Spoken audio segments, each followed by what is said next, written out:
This is chapter 13. The next morning we were up and dressed at 10 o'clock.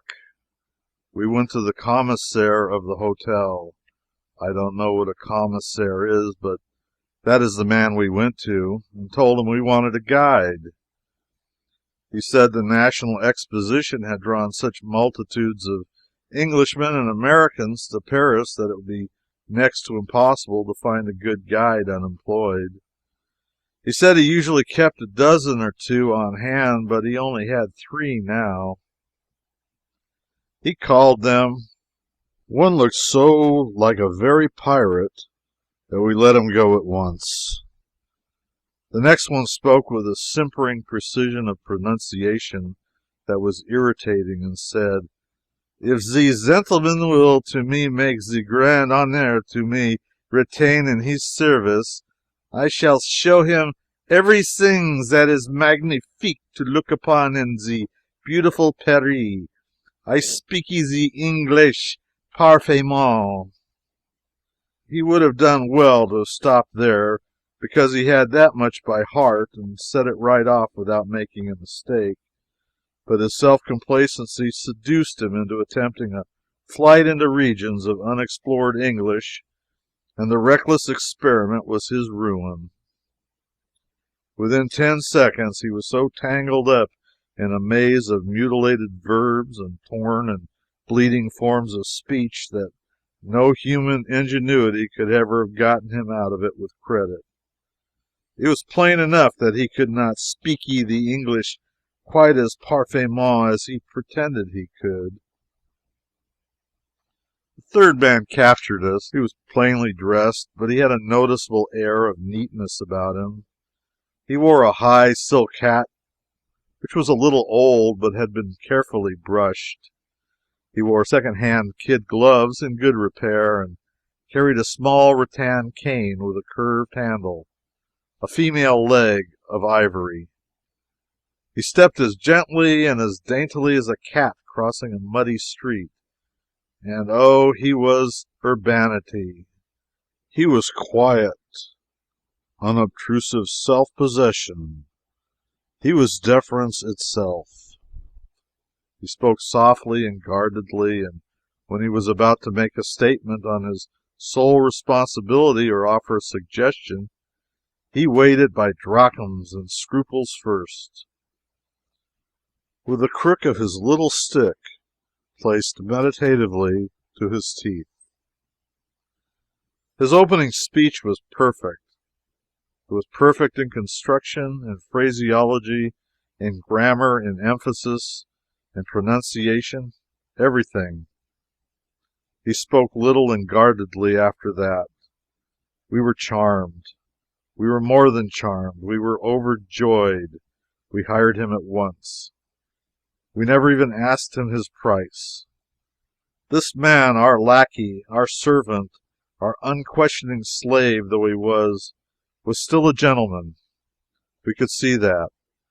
While of the other 2, one was coarse and awkward, and the other was a born pirate. We asked our man Friday's name. He drew from his pocketbook a snowy little card and passed it to us with a profound bow. A. Billfinger, Guide to Paris, France, Germany, Spain, etc., etc., Grand Hotel du Louvre. Billfinger, oh, carry me home to die. That was an aside from Dan. The atrocious name grated harshly on my ear, too, but most of us can learn to forgive and even to like a countenance that strikes us unpleasantly at first, but few of us, I fancy, become reconciled to a jarring name so easily. I was almost sorry we had hired this man, his name was so unbearable. However, no matter. We were impatient to start. Billfinger stepped to the door to call a carriage, and then the doctor said, "Well, the guide goes with the barber shop, with the billiard table, with the gasless room, and maybe with many other pretty romance of Paris. I expected to have a guide named Henry de Montmorency or Armand de la Chartreuse. or something that would sound grand in letters to the villagers at home. But to think of a Frenchman by the name of Billfinger! Oh, this is absurd, you know. This will never do. We can't say Billfinger. It is nauseating. Name him over again. What had we better call him? Alexis du Coulincourt? Alphonse Henry Gustave de Hauteville, I suggested. Call him Ferguson, said Dan. That was a practical, unromantic good sense. Without debate, we expunged Billfinger as Billfinger and called him Ferguson. The carriage, an open barouche, was ready. Ferguson mounted beside the driver, and we whirled away to breakfast. As was proper, Mr. Ferguson stood by to transmit our orders and answer questions. By and by he mentioned casually the artful adventurer that he would go and get his breakfast as soon as we had finished ours. He knew we could not get along without him, and that we would not want to loiter about and wait for him. We asked him to sit down and eat with us. He begged with many a bow to be excused. It was not proper, he said. He would sit at another table. We ordered him peremptorily to sit down with us. Here endeth the first lesson. It was a mistake. As long as we had that fellow after that, he was always hungry. He was always thirsty. He came early and stayed late. He could not pass a restaurant. He looked with lecherous eye upon every wine shop. Suggestions to stop, excuses to eat and to drink were forever on his lips. We tried all we could to fill him so full that he would have no room to spare for a fortnight, but it was a failure. He did not hold enough to smother the cravings of his superhuman appetite. He had another discrepancy about him. He was always wanting us to buy things. On the shallowest pretenses, he would inveigle us into shirt stores, boot stores, tailor shops, glove shops, anywhere under the broad sweep of the heavens that there seemed a chance of our buying anything. Anyone could have guessed that the shopkeepers paid him a percentage on the sales, but in our blessed innocence, we didn't until this feature of his conduct grew unbearably prominent. One day Dan happened to mention that he thought of buying 3 or 4 silk dress patterns for presents. Ferguson's hungry eye was upon him in an instant. In the course of 20 minutes, the carriage stopped. "What's this?" "This is the finest silk magazine in Paris, the most celebrate." "What did you come here for? We told you to take us to the Palace of the Louvre." "I suppose the gentleman say he wished to buy some silk." "You are not required to suppose things for the party, Ferguson. We do not wish to tax your energies too much. We will bear some of the burden and heat of the day ourselves. We will endeavor to do such supposing as is really necessary to be done. Drive on." So spake the doctor. Within 15 minutes the carriage halted again before another silk store. The doctor said, "Ah, the Palace of the Louvre. Beautiful, beautiful edifice. Does the Emperor Napoleon live here now, Ferguson?" "Ah, doctor, you do jest. This is not the palace. We come here directly, but since we passed right by this store where is such beautiful silk." "Ah, I see, I see.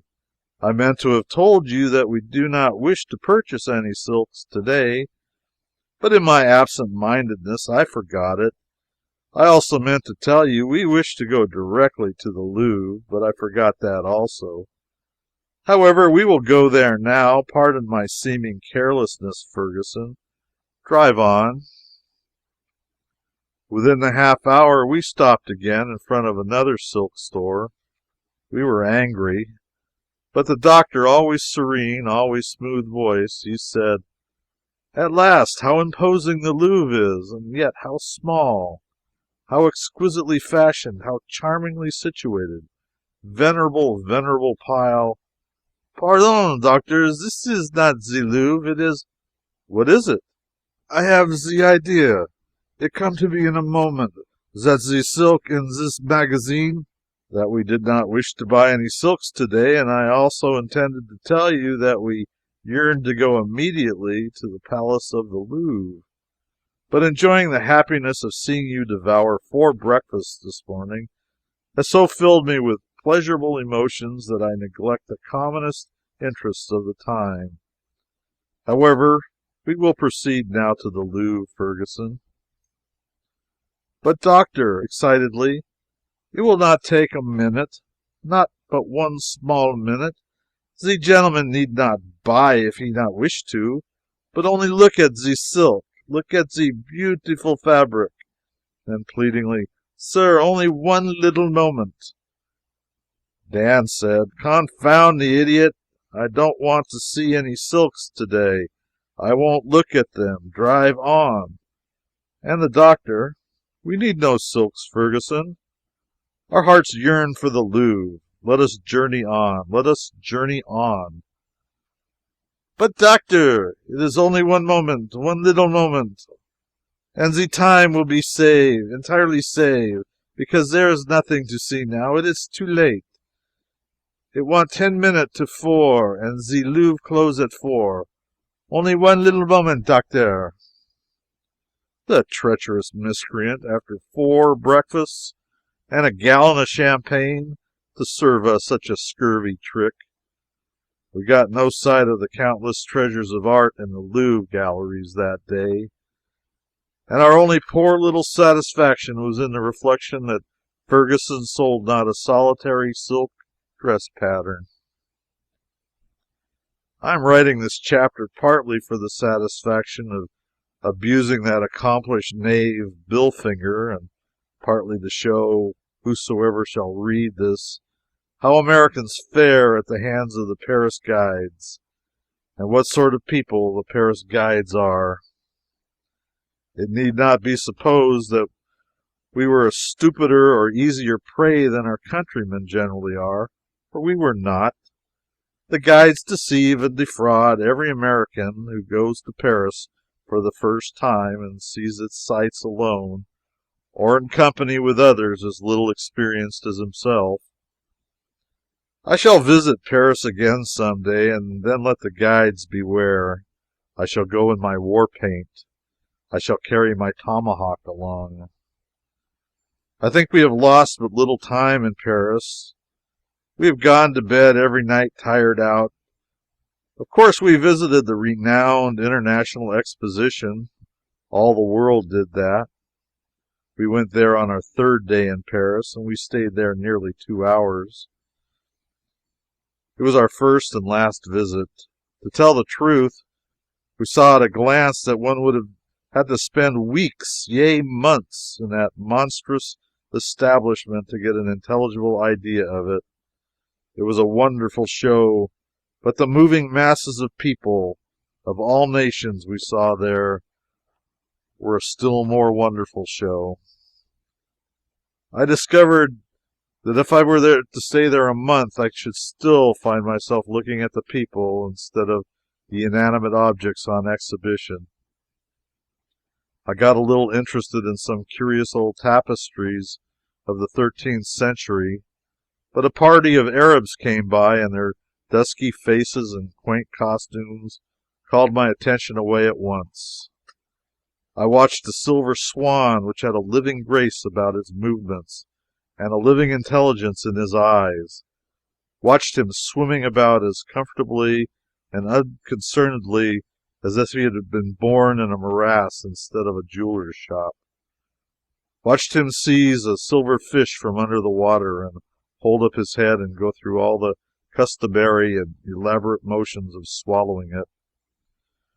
But the moment it disappeared down his throat, some tattooed South Sea Islanders approached, and I yielded to their attractions. Presently I found a revolving pistol several hundred years old, which looked strangely like a modern Colt, but just then I heard that the Empress of the French was in another part of the building, and hastened to see what she might look like. We heard martial music. We saw an unusual number of soldiers walking hurriedly about. There was a general movement among the people. We inquired what it was all about, and learned that the Emperor of the French and the Sultan of Turkey were about to review 25,000 troops at the Arc de Italie.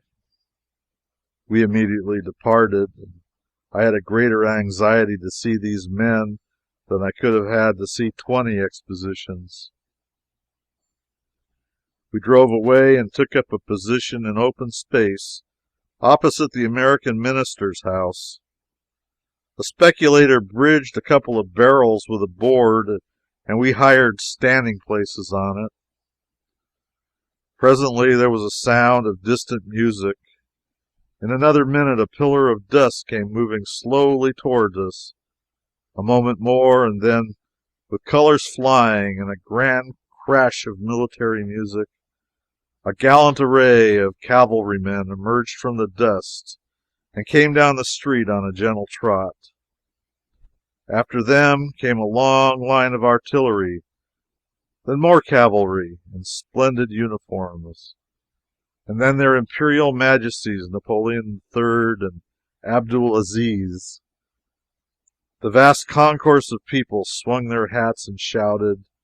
The windows and housetops of the wide vicinity burst into a snowstorm of waving handkerchiefs, and the wavers of the same mingled their cheers with those of the masses below. It was a stirring spectacle. But the two central figures claimed all my attention. Was there ever such a contrast set up before a multitude till then? Napoleon in military uniform, a long-bodied, short-legged man, fiercely mustached, old, wrinkled, with eyes half closed, and such a deep, crafty, scheming expression about them. Napoleon, bowing ever so gently to the loud plaudits, and watching everything and everybody with his cat eyes from under his depressed hat brim, as if to discover any sign that those cheers were not heartfelt and cordial.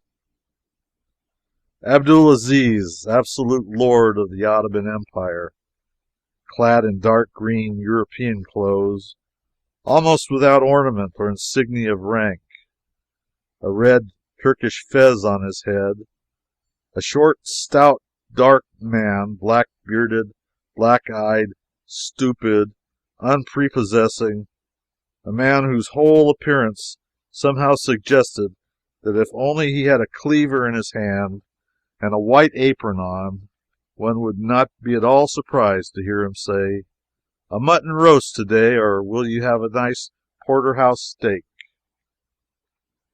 Napoleon III, the representative of the highest modern civilization, progress, and refinement. Abdul Aziz, the representative of a people by nature and training filthy, brutish, ignorant, unprogressive, superstitious, and a government whose three graces are tyranny, rapacity, blood. Here in brilliant Paris, under this majestic arch of triumph, the first century meets the 19th. Napoleon III, Emperor of France, surrounded by shouting thousands, by military pomp, by the splendors of his capital city, and companioned by kings and princes. This is the man who was sneered at and reviled and called bastard, yet who was dreaming of a crown and an empire all the while, who was driven into exile but carried his dreams with him, who associated with a common herd in America and ran foot races for a wager, but still sat upon a throne in fancy, who braved every danger to go to his dying mother, and grieved that she would not be spared to see him cast aside his plebeian vestments for the purple of royalty, who kept his faithful watch and walked his weary beat, a common policeman of London, but dreamed the while of coming night when he should tread the long-drawn corridors of the Tuileries, who made the miserable fiasco of Strasbourg, saw his poor shabby eagle,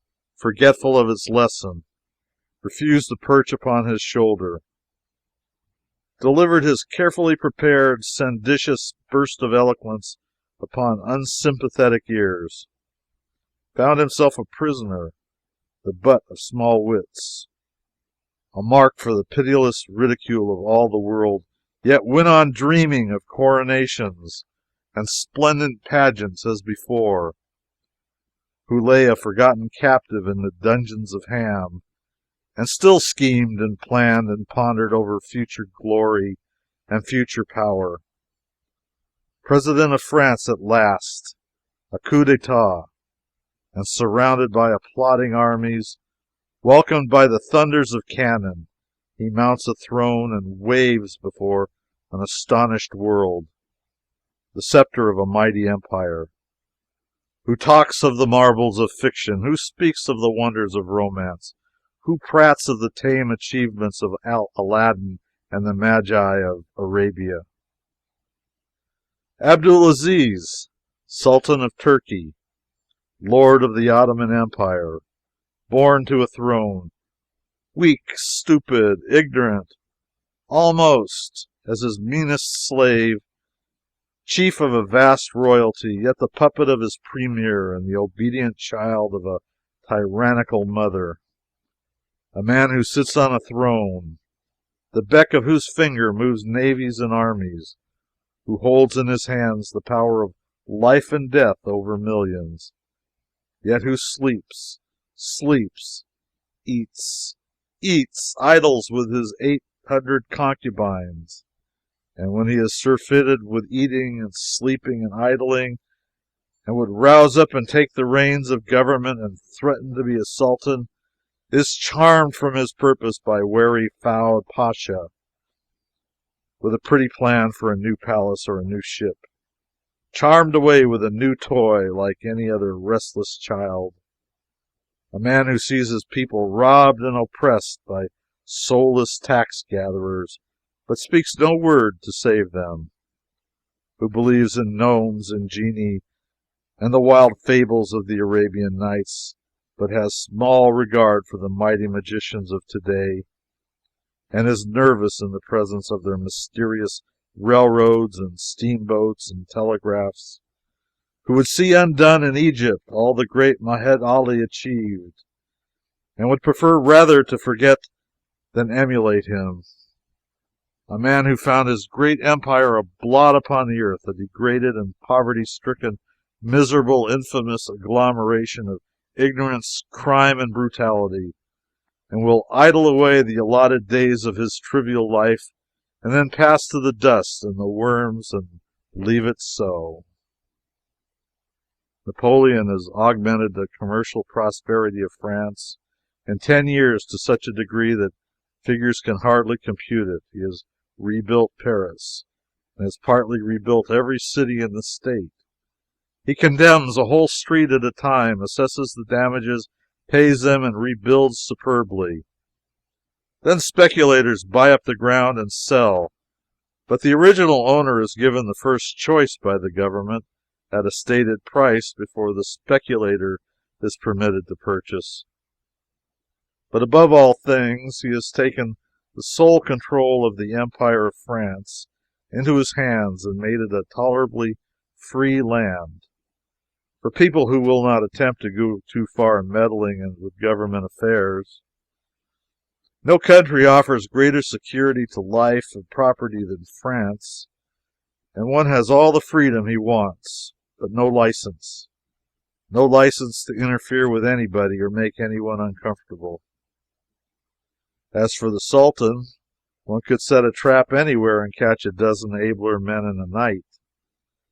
The band struck up, and the brilliant adventurer Napoleon III, the genius of energy, persistence, enterprise, and the feeble Abdul Aziz, the genius of ignorance, bigotry, and indolence, prepared for the forward march.